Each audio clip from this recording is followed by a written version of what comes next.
পুরুষোত্তম বন্দে পুরুষোত্তম পরম প্রেমময় দয়াল শ্রী শ্রী ঠাকুর অনুকূল চন্দ্র চরণ কমলে আমার কোটি কোটি প্রণাম জানাই। পরমাত্মা জগজ্জননী শ্রী শ্রী বড়মার চরণ কমলে আমার কোটি কোটি প্রণাম জানাই। পরম পূজ্যপাদ শ্রী শ্রী বড়দার চরণ কমলে আমার কোটি কোটি প্রণাম জানাই। পরম আচার্য দেব শ্রী শ্রী দাদার চরণ কমলে আমার কোটি কোটি প্রণাম জানাই।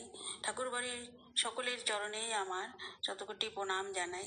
যারা শুনছেন বা শুনবেন, শ্রদ্ধেয় দাদা মায়েদের, ছোট ভাই বোনদের, গুরুজনদের, বিশিষ্ট ব্যক্তিবর্গ, ইষ্ট সান্নিধ্যে থাকা সকল কর্মীবৃন্দ, ঋত্বিক দেবতাগণ, যাজক এবং সকল সত্তাবাহীদের যথাযোগ্য স্থানে আমার প্রণাম, নমস্কার, শ্রদ্ধা, ভালোবাসা, প্রীতি ও জয়গুরু শুভেচ্ছা জানাই। আন্তরিক ধন্যবাদ থাকলো। আমি বিভিন্ন আলোচনা এবং সম্পাদকতার যে দাদারা লিখেছেন সেগুলো পড়ে আমি নিজে উপকৃত হয়ে আপনাদেরকে সেটা বলার চেষ্টা করি। আমার তেমন জ্ঞানের ভাণ্ডার বা এমন পাণ্ডিত্য নেই। আমি এগুলো আলোচনাগুলো পড়ি, তার থেকে আমি আগে অনেকটা অন্ধকারেই ছিলাম, একটু আলোর দিকে এসেছি। সেই আলোটাই আপনাদের মাঝে বিলাতে চাই। তো শুরু হলো 2021 সন। মহাকালের বুকে একটি বছর কাল পূর্ণ করে ইতিহাস হয়ে গেল। 2020-এ আমাদের আতঙ্কেই ছিল করোনার জন্য, অনেককে হারিয়েছি, অনেক দুঃখ কষ্টে পার। কিন্তু এবছর আরো সাংঘাতিক অবস্থা দেখছি। এটা করোনা সেকেন্ড ডেও থার্ড ডেও হবে শুনলাম। তো খুবই সাবধান হয়ে থাকতে হবে সবাইকে। ঠাকুর যেটা আমাদেরকে অনেক বছর আগে সেই সদাচার রীতি পালনের কথা বলে গেছিলেন। যাই হোক, মানুষ বাস্তবতাকে এবং অভিজ্ঞতাকে অস্বীকার করতে পারে না, আবার ভালোর আশা ছাড়তেও পারে না। সেই আশা নিয়ে ভবিষ্যতের দিকে তাকায়, আশা নিয়েই বেঁচে থাকে। বিদায়ী বর্ষ তার জীবনে ভালো মন্দ যাই হোক, আগামী দিনে আরো ভালো হবে এই আশা ভর করে সে নতুন বর্ষকে বরণ করে। তবে সময় যতই সংকুল হোক না কেন, সৎসঙ্গী জীবনকে অর্থাৎ পরম প্রেমময় শ্রী শ্রী ঠাকুর অনুকূল চন্দ্রের আশ্রিত জীবনকে তা অলস অবশ বিচ্ছিন্নতা স্থবির করে দিতে পারে না, বরং প্রতিকূল অবস্থায় সে জীবন স্বীয় ইষ্টে আরো নিবিড়ভাবে সংশক্ত হয়। নিষ্ঠানন্দিত জীবনে আগত সমস্ত দুর্গে পরিণত হয়ে ব্যক্তিকে স্ত্রীয় বিজয়ের সার্থকতায় ঋদ্ধিমান করে তোলে। পরম দয়াল শ্রী ঠাকুর বলেছেন, পরিস্থিতি যতই প্রতিকূল হোক না কেন, তো তার আশ্রিত ভক্তজনের আনুকূলেই থাকবে। অর্থাৎ নিষ্ঠানুগত্য, কীর্তি সম্বেগ ও ক্লেশ সুখপ্রিয়তাকে সম্বল করে যথাযথভাবে শ্রী ঠাকুরের দেওয়া নিত্য অনুষ্ঠেয় নীতিবিধি, যজন যাজন ইষ্টবিধি, সস্তনী সদাচার পালন তৎপর যারা, তারা চরম সংকটে বিনিষ্ট হবে না। তাদের ক্ষয় নাই, আছে পরিত্রাণ, আছে কল্যাণ। তাই আমরা দেখি, পারিপার্শ্বিক অস্থিরতা যতই বাড়ে, আর্থিক, সামাজিক, রাজনৈতিক টানাপোড়েন যতই প্রকট হোক, ভক্তরা তেমন যদিও সমাবেশ বা সমারোহ হচ্ছে না মন্দিরগুলোতে, কিন্তু শত অসুবিধার মধ্যেও এবং ওনারা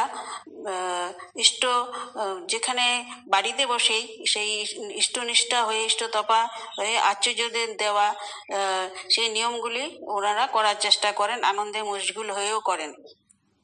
তো ধর্ম মূর্ত বিগ্রহ বৈশিষ্ট্য বলে আপুরমান যুগপুরুষোত্তম পরম প্রেমময় শ্রী শ্রী ঠাকুর অনুকূলচন্দ্র পূর্বতম ঋষি অবতার মহাপুরুষগণের মহান পরিপূরক। তার ইচ্ছা পরিপূরণে, তার আদর্শ উদ্দেশ্য বাস্তবায়নে জাতি সম্প্রদায়ের দলমত নির্বিশেষে বহু মানুষ এগিয়ে আসছেন। কত ভক্তকর্মী এই মহান পুণ্যক্রমে আত্মনিয়োগ করে ধন্য হয়ে চলেছেন। আমরা দেখি আজ অনেকে নেট চালাতে জানেন না, কিন্তু শিখছেন, বা অন্যের ধারা হলেও সেই যে অধিবেশন হচ্ছে বসে যাচ্ছেন, সেই ঠাকুরের দেশ বিদেশের আমরা দেখতে পাচ্ছি। এবং সেই অধিবেশনগুলোতে বড় বড় বিশিষ্ট ব্যক্তি, ইষ্টতপা, ধর্মযাজক সবাইকে সেই দাদারা পরিচালনা করছেন, যে ওনারা আনছেন। এবং আমাদের অনেক সৌভাগ্যবতী, কেননা আমরা ওনাদের সেই ঠাকুরের সান্নিধ্যে থাকা অনেক কথা কাহিনী আমরা অজানা অনেক কিছু জানতেও পাচ্ছি। তো পরম দয়াল চেষ্টা করে সকলের তরে মহত্ব জীবন মানবতার যে নবদিগন্ত উন্মোচিত করে রেখে গেছেন, তার প্রতিনিধি পরম্পরা যা বৃদ্ধি পরম হয়ে চলেছে, সেই পথে তারা পরিবেশের প্রত্যেককে অনুপ্রাণিত করে সর্বত্র প্রেম ও ভক্তির, আস্থা ও বিশ্বাসের বাতাবরণ রচনা করে মানুষকে স্বস্তি শান্তি সার্থকতা ঋদ্ধিমান করে তুলতে সক্রিয় রয়েছেন, যাতে আচার্যনিষ্ঠ ইষ্ট অনুসরণে প্রত্যেকের স্ব স্ব বৈশিষ্ট্য অনুযায়ী জীবনের সর্বক্ষেত্রে সুসংহত বিনায়িত বিকাশে স্ফুরিত হয়ে উঠতে পারে। আর এই অবভূত ব্যষ্টি জীবনে সমবায়ে উদ্ভিন্ন হয়ে উঠতে পারে ইষ্টনিষ্ঠ প্রীতি প্রবুদ্ধ শক্তিমান গণসংহতি। তো যত একটু ত্বরান্বিত হবে ততই মানব জাতির পক্ষে মঙ্গল। তাই আন্তর্জাতিক নববর্ষে পরম দয়াল পরম পিতার আতুল চরণে সকলের জন্য কল্যাণ প্রার্থনা করি, সর্বাঙ্গে ঠাকুর মঙ্গল হোক। এবং আমি বলি করোনাও একই দেশের থেকে বিশ্বের থেকে চলে যাক, সবার মনে সে আতঙ্ক দূর হয়ে যাক, সবাই সুন্দর করে আবার জায়গায় জায়গায় সৎসঙ্গ বাড়ি বাড়িও করব এবং সৎসঙ্গ মন্দির দেওঘরেও যেতে পারবো। তো এখানে আমি আলোচনা প্রসঙ্গে পড়েছিলাম শ্রী প্রফুল্ল কুমার দাস সদ্যোদা আলোচনা করছিলেন। তো আলোচনায় যেটা সংকলিত সেখানে লেখা আছে, প্রমোদদা বলছেন যে গাড়িতে আসার সময় শ্রী ঠাকুরের সাথে আলোচনা হচ্ছিল। তো বলছেন ঠাকুরকে যে এক মাতাল আমাদের কামরায় বড় হল্লা করছিল। ঠাকুর হেসে বলল, শালা মাতালের কাণ্ডই আলাদা। এরপর শ্রী ঠাকুর ভঙ্গি করে দেখাতে লাগলেন মাতালরা মদ খেয়ে কেমন ভাবে কথা বলে, কেমন কায়দা করে ইত্যাদি। তো শ্রী ঠাকুরের বলছেন আর হাসছেন, হাসতে হাসতে তার চোখ দিয়ে জলও বেরিয়ে গেল। শ্রী ঠাকুরের সঙ্গে সঙ্গে সবাই হো হো করেও হাসছেন। হঠাৎ শ্রী ঠাকুর গম্ভীর হয়ে উঠলেন, সমবেদনা সুরে বলতে লাগলেন, অনেকে মদ খায় জীবনের দুঃখ জ্বালা যন্ত্রণা ভুলে থাকার জন্য, কিন্তু মদ খাবার পর সাময়িক উত্তেজনা যেমন আসে, তারপরে আসে ঘোরতর অবসাদ।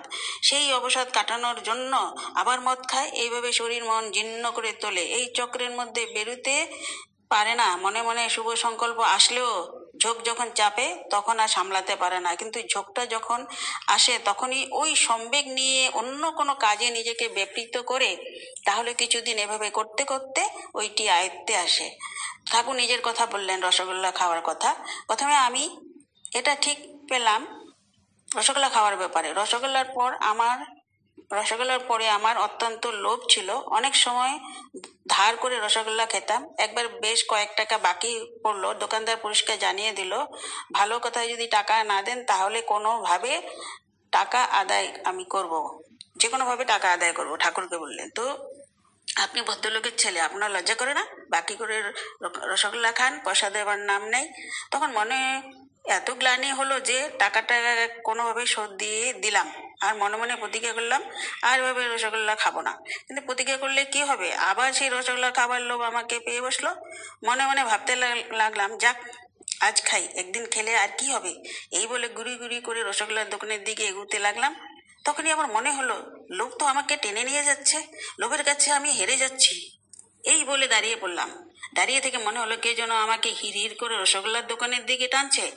তখন সোজা মাটিতে শুয়ে পড়লাম। শুয়ে মনে হতে লাগলো আমি নিজেকে সামলাতে পারবো না, আমাকে টেনে নিয়ে যাবে। তখনই অরর খেতে ঢুকে দুই হাত দিয়ে অরর গাছগুলি জড়ে ধরে পড়ে থাকলাম। ভিতরে তখন দারুণ তোলপাড় হচ্ছে। মন একবার বলছে, যা না, রসগোল্লা খেলে কি হবে, ওটা তো এমন অখাদ্য কিছু নয়, আর বেশি বাকি না পড়লেই হলো, সময় মতো যদি শোধ দিয়ে দিস কিংবা বাকি না করিস তাহলে ক্ষতি কি। পরক্ষণে বলছে, না, লোককে প্রশ্রয় দিলে আরো পেয়ে বসবে, যাওয়া যাবে না। এই ভাবে প্রায় ঘন্টাখানেক কেটে গেল। তারপর দেখলাম রসগোল্লা খাবার ঝোঁকটা কেমন যেন কমে গেল। ধীরে ধীরে বাড়ি ফিরলাম। দ্বিতীয় দিন ওই সময় মায়ের কাছে মার খেয়ে কেটে গেল। তৃতীয় দিন আবার যাবো মন করতে হেম চৌধুরীর সঙ্গে ইচ্ছে করে ঝগড়া বাঁধিয়ে দিলাম। সেই ঝগড়া করবে না, কিন্তু আমার যে ঝগড়া না করলে নয়, আমার সেই সময়টা কাটিয়ে দেওয়া চাই। তারপর মনে করলাম অরহর খেতে সবার আবার কি দরকার, খামকা ঝগড়া করার বা কি দরকার।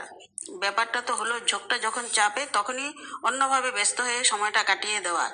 তাই রোজ বুদ্ধি করে সময়টাকে একভাবে কাজে ব্যস্ত হয়ে কাটিয়ে দিতে লাগলাম। ক্রমে ক্রমে রসগোল্লার লোভে আমার আয়ত্তে আসলো, কিন্তু তো সত্ত্বেও পুরোপুরি 3 বছরের মধ্যেই রসগোল্লা খাইনি।